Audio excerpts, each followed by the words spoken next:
Welcome to this explainer. Today, we're tackling something absolutely fascinating in the world of analytical chemistry. Have you ever wondered how scientists look at a completely raw, squiggly line on a graph and actually translate that into exact mathematical percentages of a chemical mixture? Well, today, we're going to completely demystify the math behind a really clever technique called internal normalization. Let's get right into it. So here's our quick roadmap. 1. The mixture mystery. 2. What is internal normalization?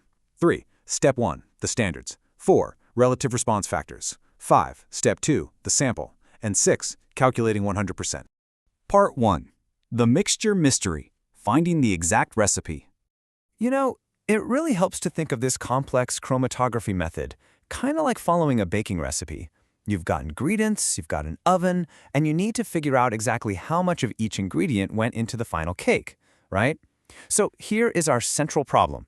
A sample goes into a chromatograph, and the machine spits out a readout with 3 distinct peaks. How on earth do you find the exact recipe of that mixture from just those peaks? Like, how do you know if peak number 1 represents 10% of your cake or, say, 50%? I mean, it's really not as simple as just grabbing a ruler and measuring the size of the peak. Which brings us to part 2. What is internal normalization? The baseline requirements. Now, for this whole method to actually work, the source material points out that every single ingredient in our mixture has to play nicely on the graph. Basically, internal normalization is used for mixtures where every compound has been perfectly identified by its own elution peak. And here's the absolutely crucial bit. Each of these peaks literally must be well separated from the others. If they're all smushed together and overlapping too much, well, we just can't fully characterize the sample. This comparison straight from the text really brings it to life. On the left, we've got a chromatogram of our standards. These are the reference compounds we already know all about. And on the right, the chromatogram of our unknown sample solution. Notice how beautifully clean and separated those peaks labeled 1, 2, and 3 are in both of the graphs? That crystal clear separation is exactly what allows us to pull off the math we're about to dive into. Part 3. Step 1. The standards. Calibrating the scale. Okay, before we can measure our unknown cake, we have to figure out exactly how our measuring scale, our analytical instrument, actually behaves. The text is super explicit about this. The analysis is always carried out in 2 very distinct steps. Step 1, the chromatogram of the standards. Step 2, the chromatogram of the sample solution. We absolutely, positively must measure our known ingredients before we even think about touching the unknown mixture. So we kick things off by preparing our reference solution. This contains our 3 compounds at perfectly known concentrations. Let's just call them C1, C2, and C3. When we inject a set volume of this totally known solution into the chromatograph, the machine gives us a graph with 3 peaks. We measure the areas of these peaks, and boom, we have our first critical set of data.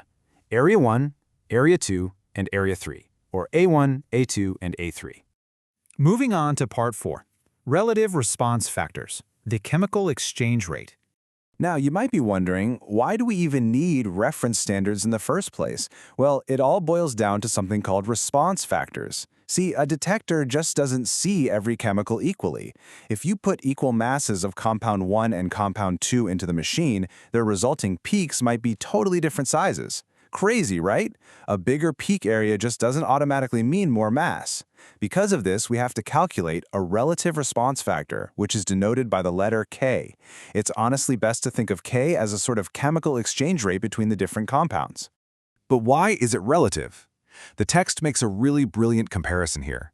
An absolute response factor is incredibly tough to use because it requires you to know the exact, highly precise volume of the liquid you injected. And frankly, that's really hard to measure accurately in the real world because of physical limitations with injection loops and syringes. But the relative response factor, it's a total game changer. By establishing an internal reference, essentially measuring compound 1 and compound 2 relative to compound 3, we cleverly bypass the need to know the absolute injection volume altogether. The volume literally just cancels out of the equation. Let's quickly organize our toolkit before we look at the actual math. Look at how these variables interlock here. We've got A, which is the area, the physical size of the peak on our graph. We have C, the concentration, the exact amount we definitively know is in our standard, and K is our relative response factor, that calibration exchange rate we're desperately trying to find. By linking the areas we measure to the concentrations we know, we can mathematically derive K. And here it is, the textbook algebraic equation for finding that exchange rate. In this approach, one specific substance is chosen as the baseline. So if we use compound 3 as our baseline, we're calculating the relative response factor of compound 1 with respect to compound 3. We call this K 1/3. And as you can see, it equals the concentration of 1 times the area of 3, all divided by the concentration of 3 times the area of 1. By running this calculation for all the compounds in our standard, we perfectly map out the specific quirks and biases of our detector. Our scale is officially calibrated. Part 5, Step 2, the sample, testing the unknown. All right, now that we have our trusty exchange rate in hand, we finally introduce our actual unknown sample into the machine for Step 2. We take our mystery mixture, which, again, we know contains components 1, 2, and 3, and we inject it into the chromatograph. The machine spits out a brand new graph. We measure these new eluding peaks, and to keep things perfectly organized, the text designates these brand new peak areas as A'1, A'2, and A'3. This just makes sure we don't confuse them with the peak areas of our known standards from Step 1. Finally, Part 6, calculating 100%, the final piece of the pie. This is it, the master percent composition equation. We're now combining our newly calculated K exchange rates with our A' unknown areas. I know it looks a little intimidating at first glance, but it's actually super simple now that we understand all the individual pieces.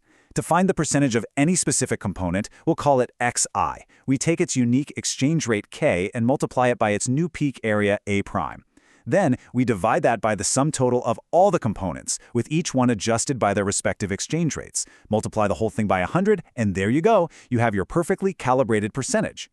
But hold on, there is one absolutely foundational rule that makes this entire method work. The absolute mathematical condition for internal normalization is that the percent compositions of all the components, x1 plus x2 plus x3, must equal exactly 100%. The entire system assumes that every single compound in the mixture has been eluted, separated, and fully accounted for. If there's some hidden mystery material in there that just didn't show up on the graph, well, our 100% is completely compromised.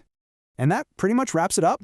Just by taking the time to determine the specific biases of our tools, by finding that chemical exchange rate, we were able to transform raw, otherwise meaningless graph areas into a perfect mathematical recipe. It's brilliant, really. And it kind of leaves you wondering, if internal normalization can perfect a chemical recipe like this, what other incredibly complex mysteries out there could be solved simply by finding the right exchange rate to calibrate our perspective? Thanks for joining me for this explainer today, and keep exploring those fascinating details.